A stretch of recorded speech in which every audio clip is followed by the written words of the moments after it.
আসসালামু আলাইকুম বন্ধু, আশা করি সকলে ভালো আছে। আজকে আমরা চলে আসছি মিরপুর মাজার কোঅপারেটিভ মার্কেটের মসজিদে। সময় কম, শুরু করো। কারণ এখানে প্রত্যেক বছরই একটু ভালো মন্দ খাওয়ানো হয় বয়ানের পরে। তো আমি আর আমার বন্ধু মুন্না এবং রফিক চলে আসি। অবশ্য প্রত্যেক বছরই এখানে আসি, কারণ যতই আল্লাহ যাই হোক, খাওয়াটা তো আর মিস করা যায় না। ঠিক আছে সামারিয়া। তো প্রত্যেক সবে বরাত্রি এখানে এই উপলক্ষে খাওয়া দাওয়া হয়। তো এই যে সবাই দেখতেছেন যে দিতে আছে, তো আমাদের একটু পিছিয়ে বসি, তো এর জন্য আসলে আমাদের সিরিয়ালটা একটু পরে। তো সামনে যারা বসে তারা একটু আগেই দিতেছে। তো সবাই খাওয়ার জন্য আর কি প্রস্তুত। আমরা প্রস্তুত বলতে আর কি গোল হয়ে বসে আছি। गजब बेइज्जती है।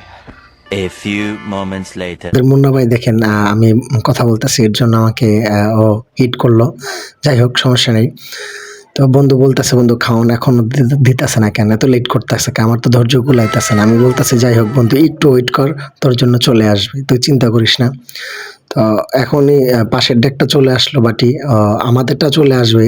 সবাই মুখে, রফিক ভাই মুখে হাত দিয়ে বসে আছে। অবশ্য আর মুখে খাবার দেখলে লালা চলে আসে। তো এই যে আমাদের ইটা চলে আসলো। তো এখানে খিচুড়ি।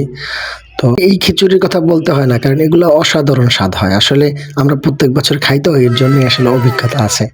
যাই হোক, আমি আগে ফার্স্টে শুরু করলাম যে খাবারটা কিরকম লাগতেছে দেখি, আমি টেস্ট করে দেখি কি অবস্থা, তারপরে তোমরা খাইও।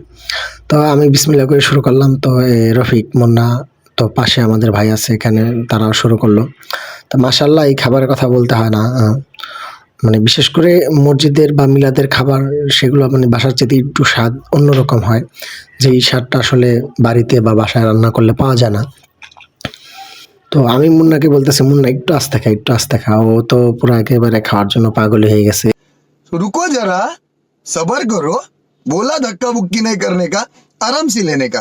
हाँ, আচ্ছা ঠিক আছে। তো অবশেষে খাওয়া দাওয়া শেষ। মুন্না তো মনে করেন এখনো হাত চাটতে আছে, কারণ ওর এখনো মন ভরে নাই। A few moments later.